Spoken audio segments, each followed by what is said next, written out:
11절 말씀 같이 읽겠습니다. 열왕기 하 2장 5절에서 11절 말씀.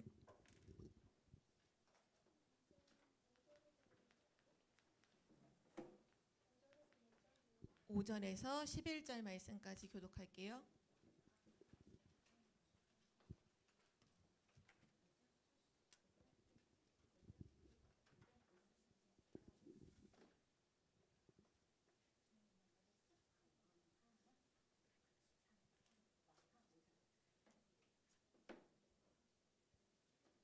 오늘 말씀 제목이 아람 시대를 이긴 숨겨진 제자들인데 그 숨겨진 비밀이 오늘 여기 본문 말씀에 나와 있어요. 그 비밀을 확인하고 우리 렘넌트도 그 비밀 가지고 세상 살리는 렘넌트 되기를 바래요. 우리 5절부터 11절까지 우리 한 절씩 교독하겠습니다. 제가 먼저 읽을게요. 여리고에 있는 선지자의 제자들이 엘리사에게 나와 이르되 여호와께서 오늘 당신의 선생을 당신의 머리 위로 데려가실 줄을 아시나이까 하니 엘리사가 이르되 나도 아노니 너희는 잠잠하라. 엘리야가 또 엘리사에게 이르되 청하건대 너는 여기 머물라 여호와께서 나를 요단으로 보내시느니라 하니 그가 이르되 여호와께서 살아계시와 당신의 영혼이 살아있음을 두고 맹세하노니 내가 당신을 떠나지 아니하겠나이다 하는지라. 이에 두 사람이 가니라. 선지자의 제자 50명이 가서 멀리 서서 바라보매 그 두 사람이 요단가에 서 있더니 엘리야가 그릇을 가지고 가라 물을 치매 물이 이리저리 갈라지고 두 사람이 마른 땅 위로 건너매 엘리야가 엘리사에게 이르되 나를 내게서 데려감을 당하기 전에 내가 내게 어떻게 할지를 구하라. 엘리사가 이르되 당신의 성령이 하시는 역사가 갑절이나 내게 있게 하소서 하는지라. 내가 어려운 일을 구하는 자다. 그러나 나를 내게서 데려가시는 것을 내가 보면 그 일이 내게 이루어지려니와 그렇지 아니하면 이루어지지 아니하리라 하고. 11절은 함께 읽겠습니다. 두 사람이 길을 가며 말하더니 불수레와 불말들이 두 사람을 갈라놓고 엘리야가 회오리 바람으로 하늘로 올라가더라. 아멘. 오늘 말씀의 제목은 아람 시대를 이긴 제자들입니다.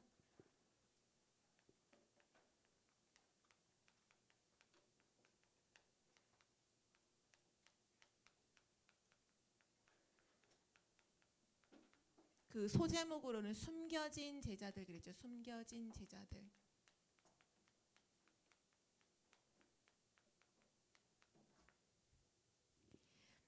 우리 렘넌트들은 학교 현장에 가기 전에 미리 응답 받을 수밖에 없는 응답의 비밀을 가지고 가야 돼요. 응답의 비밀을 가지고 가야 돼요.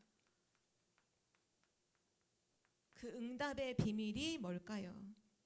오늘 렘넌트가 각인해야 될 한 문장이에요. 복음은 모든 것을 이긴다는 거예요. 복음은 모든 것을 이긴다. 이것이 렘넌트가 가지고 가야 될 응답의 비밀이에요. 성경의 말씀 보니까 하나님께서 복음을 뭐라고 설명하셨냐면 복음은 하나님의 능력이다 라고 하셨어요. 복음은 하나님의 능력이에요. 복음. 고린도전서 1장 18절에 이렇게 말씀하셨죠. 십자가의 도가 멸망하는 사람에게는 십자가의 도가 뭐죠? 그 십자가에서 죽으신 그리스도의 그 복음, 그것이 멸망하는 사람들한테는 미련하게 보인다. 그러나 구원을 받은 우리에게는 하나님의 능력이라 이렇게 말씀해서 하나님의 능력이라. 또 로마서 1장 16절에 전도자 바울이 복음을 많이 증거했잖아요. 근데 그 복음을 증거하면서 이렇게 고백했어요. 내가 복음을 부끄러워하지 아니하노니 이 복음은 모든 믿는 자에게 구원을 주시는 하나님의 능력이 됨이라. 17절에 보면 먼저는 유대인에게요 그리고 헬라인에게로다. 복음을 뭐라고 말씀하셨냐면 하나님의 능력이라고 하셨어요. 왜 하나님의 능력일까요? 이 복음은 믿는 자에게 반드시 하나님이 구원을 주신다고 했어요. 구원을 주신다. 성경의 수많은 렘넌트들이 어려움을 참 많이 당했죠. 근데 그 모든 어려움 속에서 하나님은 그들을 구원해 주셨어요. 건져 주셨어요. 렘넌트들은 꼭 기억해야 돼요. 내가 어떤 어려움에 있든지 하나님은 나에게 구원을 주신다. 그래서 복음은 모든 것을 이긴다. 모든 어려움도 이기고 문제도 이기고 심지어는 가정의 오래된 영적 문제도 이겨요. 나 자신의 연약함도 복음은 반드시 이기게 되어 있어요. 그래서 렘넌트는 복음은 모든 것을 이긴다. 또 하나님께서 복음을 뭐라고 말씀하셨냐면 복음은 우리의 무기라고 하셨어요. 복음은 우리의 무기다. 무기라는 건 싸울 때 쓰는 거죠. 싸울 때 손에 잡고 사용하는 거잖아요. 복음은 우리의 무기라고 하셔서 고린도후서 4장 4절에서 5절에 보니까 사단의 모든 견고한 진을 무너뜨리는 무기가 바로 복음이라고 했어요. 사단의 견고한 진, 절대로 무너질 것 같지 않은 사단의 견고한 진.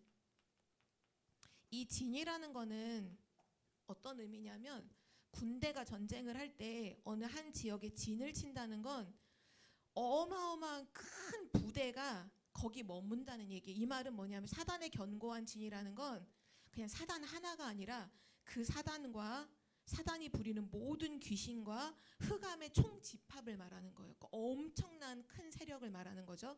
그 사단의 견고한 진을 무너뜨리는 무기가 바로 복음이라고 하셨어요. 렘넌트는 꼭 기억해야 돼요. 우리는 지금 싸움을 싸우는 중이에요. 영적 싸움을 싸우죠. 우리의 적이 누구죠? 우리의 적은 사단이요, 마귀요, 흑암 세력이 우리의 적이에요. 그래서 이 사단과의 영적 싸움에서 우리가 반드시 들고 있어야 할 무기가 뭐냐? 복음이라는 거예요. 복음. 사단의 모든 견고한 진을 무너뜨려, 쉽게 말해서 지금 말씀하는 사단의 망대를 무너뜨리는 게 뭐냐? 바로 복음이에요. 예수 그리스도라는 이 복음이 사단의 망대를 완전히 무너뜨려요. 그래서 성경에 보면 이 말씀이 나오죠. 빌립보서 2장 9절에서 11절에 보면 하늘에 있는 것이나 땅에 있는 것이나 땅 아래에 있는 모든 만물이 예수 그리스도의 이름에 무릎을 꿇는다고 했어요. 여러분, 무릎을 꿇는다는 의미가 어떤 의미인지 알아요? 무릎 꿇는다는 게 무슨 의미예요? 그쵸? 우리가 전쟁 중에서 싸움하다가 그 적군이 무릎을 꿇으면 그 항복의 의미예요. 나 더 이상 싸움 할 수 없다. 난 졌다라는 의미죠. 그러니까 모든 만물이 예수 그리스도 이름 앞에는 무릎을 꿇어요. 그러니까 복음은 모든 걸 이겨요. 그래서 우리 렘넌트들이 이 복음을 가지고 시작해야 돼요. 그래서 하나님께서 이번 여름에 뭐라고 말씀하셨냐면 우리 렘넌트들 보고 나를 살리는 힘을 가지고 세상과 시대를 바꾸는 힘을 가지라고 했죠. 렘넌트들 매일 요거 실천해 보세요. 매일 복음의 말씀을 묵상하는 렘넌트가 되세요. 왜냐? 묵상 운동의 주역이니까. 어떤 말씀? 복음의 말씀을 묵상해 보세요.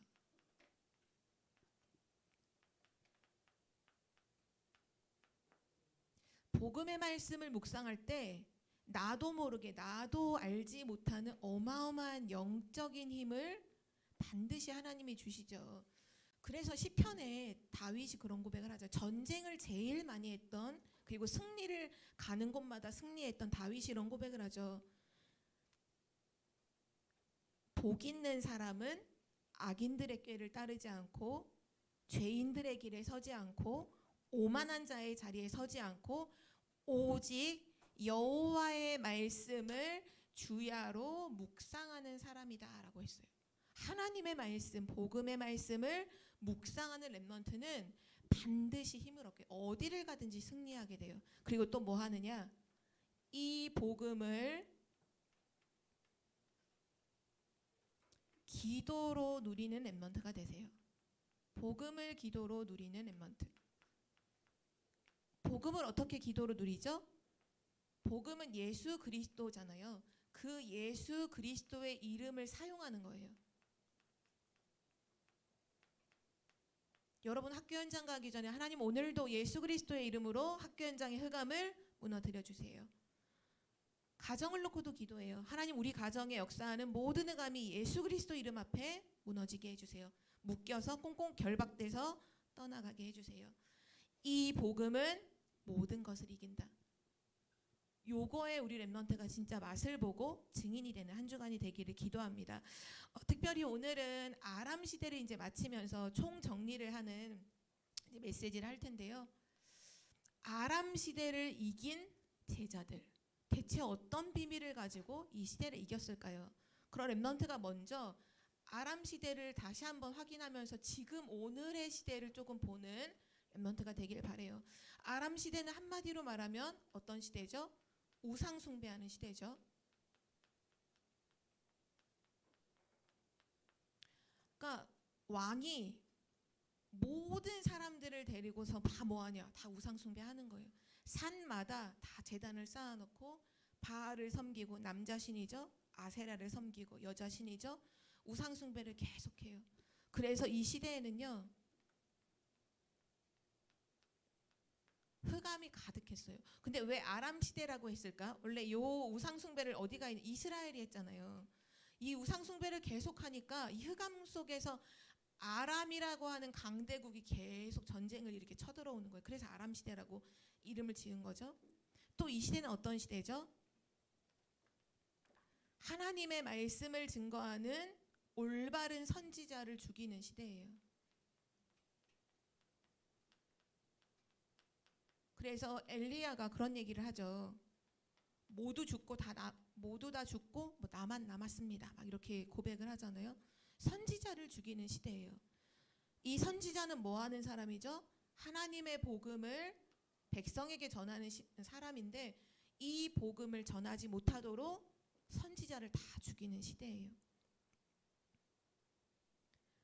우상을 계속 숭배하고 복음 못 전하도록 계속 선지자를 죽이는 그 시대에 당연히 올 수밖에 없는 결과가 뭘까요? 재앙이에요. 재앙. 그래서 이 시대의 이스라엘은 완전히 재앙 속에 있었어요. 특별히 이때 재앙이 여러 가지가 있겠지만 가뭄이었죠. 비가 안 왔잖아요. 3년 6개월 동안 비가 안 왔어요. 근데 렘넌트들이 그냥 비가 안 온 게 뭐가 그렇게 재앙이에요 이렇게 생각을 할 수 있잖아요. 전사님의 한 가지 성경에 나와 있는 실제 예를 말해줄게요. 이 아람 시대에 이 이스라엘 백성이 워낙 우상 숭배를 심각하게 하니까 이게 비가 안 오잖아요. 3년 6개월 동안 비 안 온다는 건 어느 정도까지 결과가 왔냐면 그 이스라엘 성에 사람들이 다 굶어 죽기 시작하는 거예요. 먹을 게 없으니까, 물이 없으니까 굶어 죽고, 뭐 지금 북한도 마찬가지, 우리나라랑 바로 붙어 있는 북한도 지금도 굶어 죽는 사람들이 엄청나게 많잖아요. 재앙으로. 근데 이때 당시에 너무 많이 굶어 죽으니까 한 마을에 두 여자가 친구예요. 친구. 성경에 기록되어 있어요. 친구인데 어떤 얘기를 하냐면, 우리 이러다 굶어 죽겠다. 근데 그 두 명이 다 아기가 있어. 자녀가 있어요. 오늘은 내 자녀를 잡아먹고 다음 날에는 네 자녀를 잡아먹자. 그렇게 얘기를 해요. 왜냐? 다 가뭄 재앙이니까. 그래서 두 여자가 얘기하다가 그렇게 하기로 해서 한 여자의 아이를 잡아먹었어요. 그 엄마랑 그 옆에 있는 여자랑 친구랑. 실제로 성경에 기록되어 있는 실제 일이에요. 그 정도로 재앙시대예요. 자녀를 잡아먹은 거예요. 근데 다음 날이 됐어요. 그러면 그 친구 이제 다른 반대쪽 여자의 아이를 잡아먹어야 될 날인데, 그 여자가 자녀를 숨겨놓고 안 주는 거예요. 너 우리 자녀 잡아먹으면 약속하지 않았냐. 이거 너무 비참한 얘기예요. 너 근데 왜 네 자녀 어디 가냐. 없다는 거예요. 자녀를 숨겨놨어. 자기 자녀 죽이면 안 되니까 숨겨놓고는 나 몰라라 하는 거예요. 그래서 그 전날에 자기 자녀를 함께 잡아먹었던 그 여자가 막 울면서 밖에서 막 울면서 소리치고 막 뒹굴었어요. 그걸 왕이 지켜보면서 왕이 너무 비참해서 자기 옷을 찢고 막 머리에 재를 뒤집어 쓰고 이런 상황까지 이스라엘은 왔단 말이에요.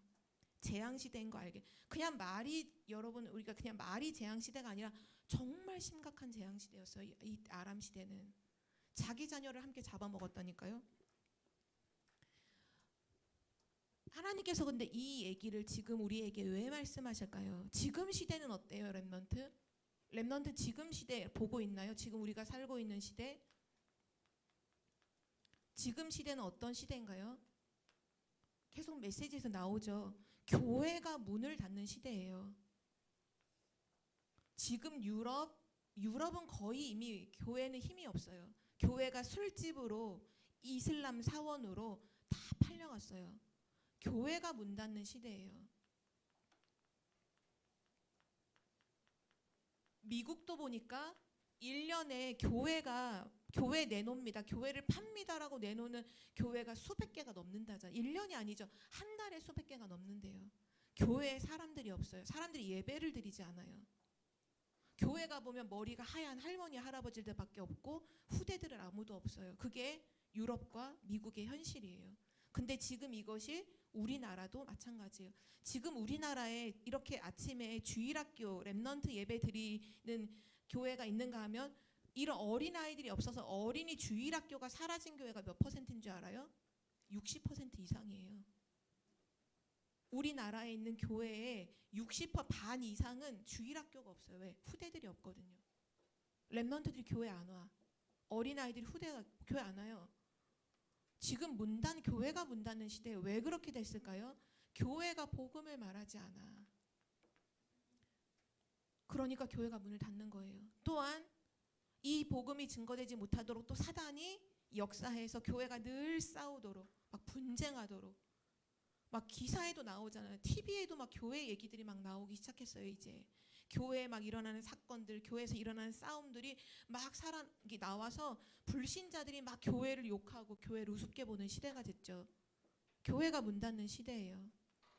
또 지금이 어떤 시대인 줄 알아요, 렘넌트들?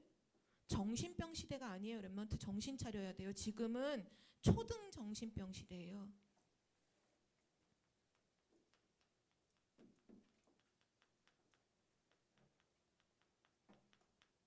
지금 정신병이 급증하는데 어디에서 급증하느냐? 그 연령대가 초등학교에서 정신병이 급증하고 있어요. 지금.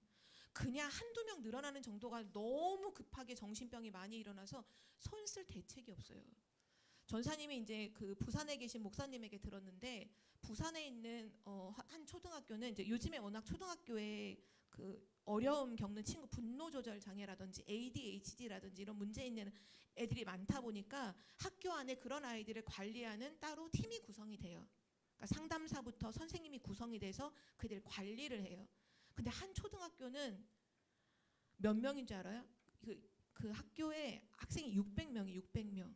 그 중에 몇 명이 ADHD냐? 100명이 넘었어요. 6명 중에 1명이 ADHD인 거예요. 정신과 치료를 받는 거예요. 그 학교에서 저번에 그 TV에 아예 뉴스도 나왔잖아요. 그 학교에서 어떤 아이가 나라에 이렇게 풀 벨 때 쓰는 거, 풀 벨 때 쓰는 이렇게 갈고리처럼 돼 있는 칼날 있는 낫 있잖아요. 그거 들고 학교에서 이거 뛰어다니고서 막 교장 선생님 막 도망 다니고 애들 죽인다고 쫓아다니고 그래서 그 애를 어떻게든지 그래도 우리나라의 최고 상담가 선생님 모여 있는 곳에 연결시켰다고 하더라고요. 이게 국가 문제니까. 근데 그 최고 정신과 의사들과 최고 상담사들이 모인 팀이 한 달 만에 이 아이 포기했어요. 그래서 지금 그 아이 어디가 있는지 어른들이 들어가는 정신병원에 지금 감금돼 있어요. 포기했다니까요. 그렇게 똑똑한 정신과 의사들이 포기했어요. 우리나라 최고 어린이 상담가들이요. 한 달 만에 포기해버려. 얘는 안 돼. 얘는 못 고쳐. 지금 그래서 어른들 정신병원 들어가면요. 약을 어떻게 주입하는지 알아요? 1부터 10까지 센 약이 있으면 10부터 약을 집어넣어요. 약한 약부터 집어넣지 않아요. 가장 센 약부터 집어넣어버려요. 그래서 조율을 하거든요. 지금 정신병 시대인데 어떤 초등 정신병 시대예요. 애들이 분노를 조절을 못해요. 자기 감정을 조절을 못해. 관계를 못해요. 또 지금 어떤 시대예요? 초등 중독 시대잖아요. 지금 중독 시대예요. 전사님이 그 학교들을 좀 이렇게 알아보니까 학교에 이렇게 예방 교육 같은 거 좀 많이 하잖아요. 그 우리 민준이가 다니고 있는 서현초등학교 같은 경우는 예방 교육을 항상 하는 게 프로그램이 중독 예방 교육을 하더라고요. 왜냐? 옛날에는 무슨 교육했었냐면 막 담배 피지 말고 술 마시지 말고 이런 교육했단 말이에요. 왜냐? 또 학교 폭력 이런 예방 교육 많이 했어요. 왜냐? 학교 폭력을 하니까. 근데 지금은 학교에서 무슨 교육하냐? 중독 교육 시켜요.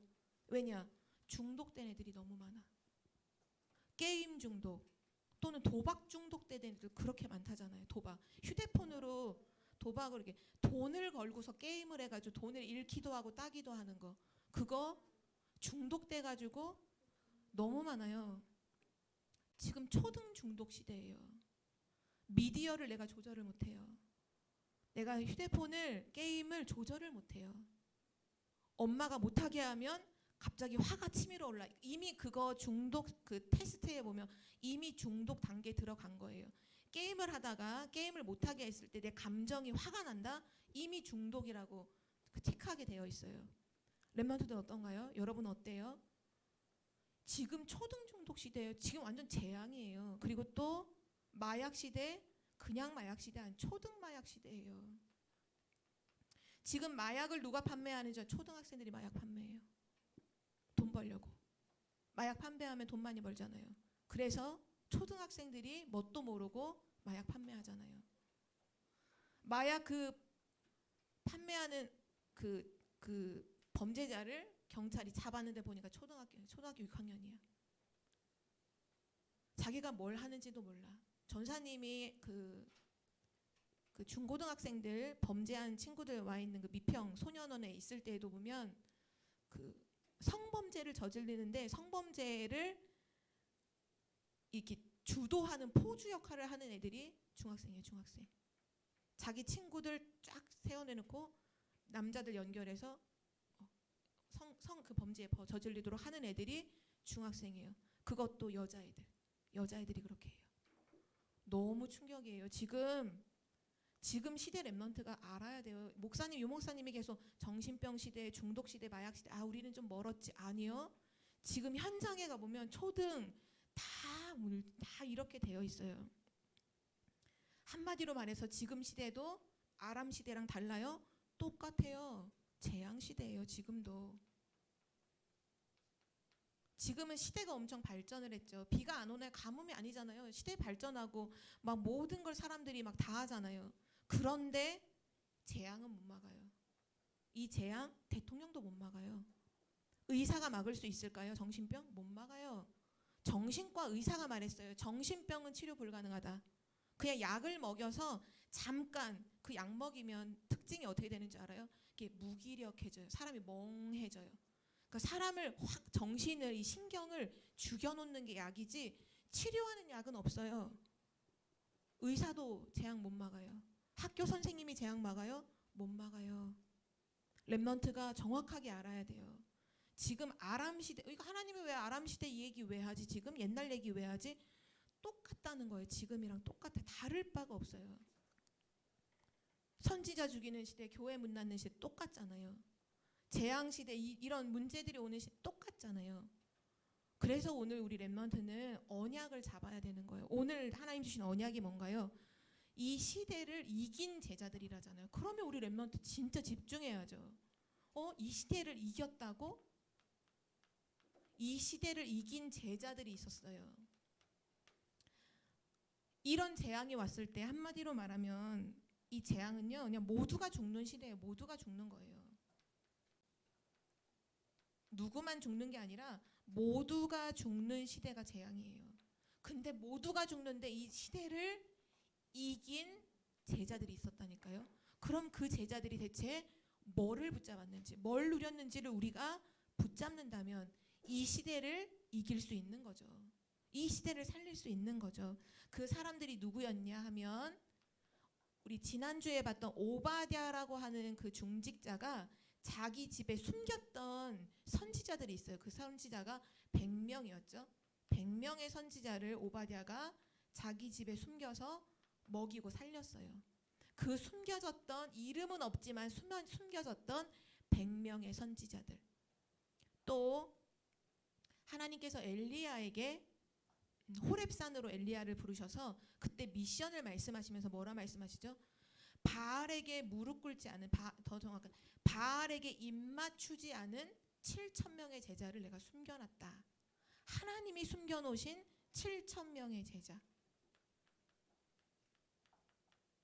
이 제자는 어떤 제자예요? 바알에게 입맞추지 않았어요. 그때 당시에는 바알 신상을 이렇게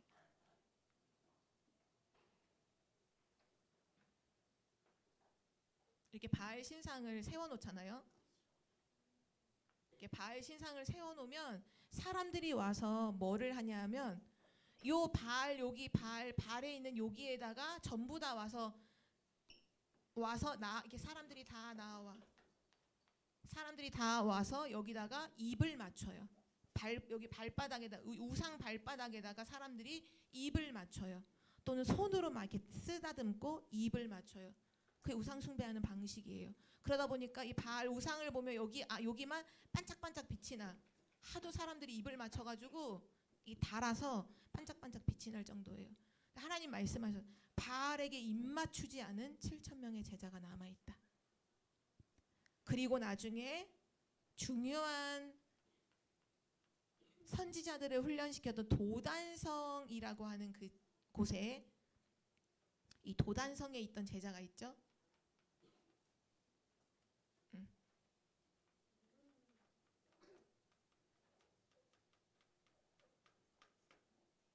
바로 이들이 시대를 이기는 한 팀이 되었어요. 한 팀이 되었어요.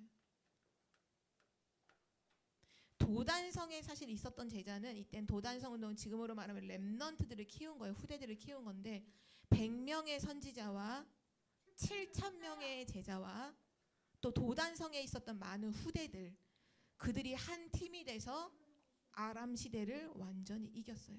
자, 그러면 이 100명의 선지자는 동굴에 숨어 있을 때, 동굴에 숨어 있으면서 뭐 했을까요? 한번 생각해봐요. 동굴에 숨어 있으면서 이들이 뭐를 했을까요? 또 7,000명의 제자들은 드러나진 않았지만 숨겨져 있으면서 자기가 있는 현장에서 조용히 뭘 하고 있었을까요? 또 도단성에 있었던 이 렘넌트들은 대체 뭐에 집중을 하고 있었을까요? 오늘 이 세 가지를 붙잡는 렘넌트가 되세요. 첫 번째입니다. 그들은 재앙 막는 복음에 집중했어요. 집중할 수밖에 없었어요. 왜냐? 다 죽이는 시대였기 때문에 재앙을 막는 이 복음에 완전히 집중했어요. 100명의 선지자는 동굴에서, 7,000명의 제자는 자기가 있는 현장에서 완전 복음에 집중했어요. 자, 그리고 두 번째, 이들은 대체 어떤 비밀을 가지고 이 시대를 살렸을까요? 재앙 막는 기도 망대를 세웠어요. 재앙 막는 기도 망대. 바로 엘리야와 엘리사가 이 부분을 진짜로 했죠. 그래서 뭐를 누려냐, 이 기도망대라는 건 결국 한마디로 말하면 보좌를 누리는 거예요. 보좌. 우리의 힘으로는 이 시대를 살릴 수가 없어요. 그러나 하나님의 보좌, 하나님의 나라, 그 천국의 비밀을 가지고 살릴 수 있기 때문에 재앙 막는 기도의 망대를 세웠어요. 그래서 우리 렘넌트들이 앞으로 진짜 이 시대의 재앙, 정신병 시대, 중독 시대, 마약 시대 살리려면요, 렘넌트 복음에 완전히 각인돼 있어야 돼요. 복음 집중의 결과가 뭔가요? 복음이 각인되는 거예요. 내가 어떤 문제를 만나도 복음이 나와야 돼. 렘넌트들 생각해봐요. 여러분은 문제를 만나면 복음이 입에서 나오나요? 대답해볼까요? 여러분, 문제를 봤어. 그 문제를 봤는데 여러분의 입에서 복음이 나와요? 아니면 비난하는 게 나와요? 뭐가 나와요, 여러분은? 생각해봐요. 아직 비난하는 게 나온다면 각인이 안 돼서 그래요. 뭐 해야 돼요? 복음 집중해야 돼요. 복음에 완전 집중해서 내 입술에서 복음이 나오도록, 문제를 만나면 복음이 나오고, 어려움 만난 사람 만났을 때 복음이 나오고, 영적 문제 가지고 이상한 행동을 하는 친구를 봤을 때 그때 복음이 필요하네, 저 친구에게 복음이 필요하네, 그렇게 나올 만큼 복음이 각인돼야 돼요. 여러분이 뭐가 돼야 되냐면 기도의 망대를 가지고 있어야 돼요. 특별히 지금 기도의 망대 중에 가장 중요한 게 뭐죠? 7 망대, 7 여정, 7 이정표를 가지고 조금만 아침, 낮과 밤에 계속 기도하는 거예요. 그게 기도의 망대예요. 내가 아침에 눈을 떴을 때 가장 먼저 하나님, 성삼위 하나님으로 오늘도 충만하게 해주세요. 하나님, 보좌의 능력을 나에게 주세요. 그것이 기도의 망대예요. 낮에 모든 생각을 기도로 바꾸는 거, 그게 기도의 망대예요. 밤에 하나님 주신 말씀 붙잡고 깊이 묵상하는 거, 그거 기도의 망대예요. 이 비밀 가지면 반드시 시대를 이기게 됩니다. 마지막 3번째는 무엇일까요? 재앙 막는. 나중에 오랜 시간이 지나고 나서 엄청난 재앙이 왔을 때 그 이사야라고 하는 선지자가 하나님께 기도하잖아요. 그때 하나님께서 이렇게 말씀하신 음성을 들었어요. 내가 누구를 보내며 누가 나를 위해 갈까? 그때 이사야가 하나님, 저요, 제가 여기 있습니다, 저를 보내주세요 라고 그렇게 말해요. 근데 하나님께서 뭐라고 말씀하시냐면 아니야. 그때 이사야서 6장 13절에 보면 그 중에 10분의 1이 아직 남아있을지라 모든 게 황폐될 거야. 모든 게 배임을 당하고 황폐될 거야. 지금 남아있는 것까지도 전부 없어지게 될 거야. 그러나 그루터기가 남을 거야. 그루터기라는 거룩한 씨가 남아서 세상을 살리게 될 거야. 렘넌트를 말씀하셨거든요. 그러니까 하나님에게 렘넌트는 어떤 존재냐? 재앙 막는 자가 렘넌트예요. 3번째는 뭐냐? 재앙 막는 렘넌트 운동. 그거를 했던 팀이 바로 요 팀들이었어요. 바로 도단성에서 렘넌트 운동. 이 도단성 RUTC잖아요. 도단 RUTC. 앞으로 렘넌트가 시대를 이기고 살리려면 3가지에 집중해야 돼요. 복음 집중, 기도 망대 세우는 거, 렘넌트 운동. 이 3가지를 진짜 언약으로 잡은 자는 반드시 시대를 살리게 됩니다. 오늘 마지막 결론으로 함께 붙잡아요. 오늘 서론에서 말했죠. 복음은 모든 것을 이긴다. 그 모세라는 인물이 있죠. 모세는 그 5살, 그 엄마의 젖을 원래는 그 물에 버려졌다가 그 공주가 그 물에서 건져내잖아요. 그래서 물에서 건져낸 자라는 이름의 뜻이 모세인데, 그 물에서 건져내고 보니까 아기가 있어. 히브리 아기가 있어. 원래는 히브리 사람 아기들을 다 죽이는 시대잖아요. 근데 하나님께서 공주의 마음을 움직여 주셔서 모세를 죽이지 않았어. 그 바구니를 엎어서 원래 죽여야 되는데 안 죽였어. 그리고 어떤 생각이 들었냐면 불쌍한 생각이 들었어. 그래서 그 모세 아기가 갈대 상자에 담겨서 막 흘러갈 때 그걸 지켜보고 있던 누나가 막 쫓아와서 혹시 아기한테 젖을 먹일 사람이 필요하세요? 제가 유모를 알고 있어요. 그래? 그럼 유모를 데리고 와. 그래서 그 모세의 누나가 자기 엄마를 데리고 온 거예요. 모세의 엄마를 데리고 온 거죠. 그래서 그 공주가 이렇게 말했어요. 이 아이를 데리고 가서 집에 데리고 가서 젖을 먹이고 젖을 떼면 데리고 와라. 왕궁으로 데리고 와라. 그때 당시에는 아기들이 몇 살까지 젖을 먹었는 줄 알아요? 5살 때까지 젖을 먹었어요. 엄마 젖을 먹었어요. 굉장히 오래 먹었죠. 그러니까 모세가 5년 동안 그 엄마 요게벳에게서 젖을 먹으면서 언약을 전달받아요. 5년 전달받아요. 5년. 그러니까 5년 복음에 집중한 교육을 받은 거죠. 나중에 5살 때 애굽의 왕자로 들어가서 35년 동안 애굽에 있는 공부를 해요. 근데 뭐가 이기는 줄 알아요? 이 5년의 복음이 35년의 애굽을 이겨버려요. 세상 지식을 다 이겨버려요. 이 말이 무슨 말이냐? 복음은 모든 것을 이겨요. 렘넌트 여러분에게 심긴 복음은요, 여러분 상처도 이겨요. 여러분이 갖고 있는 나쁜 습관도 이길 수 있어요. 복음은 그렇게 능력 있어요. 자, 그래서 이 복음을 요번 한 주 누리는데 어떻게 누리면 제일 좋으냐? 우리 요번에 복음을 이렇게 말씀하셨죠. 복음은 빛이다. 복음은 생명이다. 복음은 길이다. 이렇게 말씀하셨죠. 빛이라는 건 어디에 필요할까요? 어두운 곳에 빛이 필요하죠. 여러분의 어두운 부분이 있을 거예요. 그 어두운 여러분의 상처, 여러분의 어두운 생각, 여러분이 남들한테는 말 못하지만 여러분의 어두운 생각이 있을 거예요. 하나님 거기에 그리스도의 빛이 비추게 해주세요라고 기도하세요. 여러분이 가지고 있는 상처, 여러분이 가지고 있는 나쁜 생각들, 어두운 생각들이 있어, 이상한 생각들이 있어. 그거 안 없어져요. 하나님 그리스도의 빛이 내 생각 속에 비추게 해주세요. 기도하세요. 또 생명은요, 생명은 어디에 필요하죠? 죽은 곳에 필요하잖아요.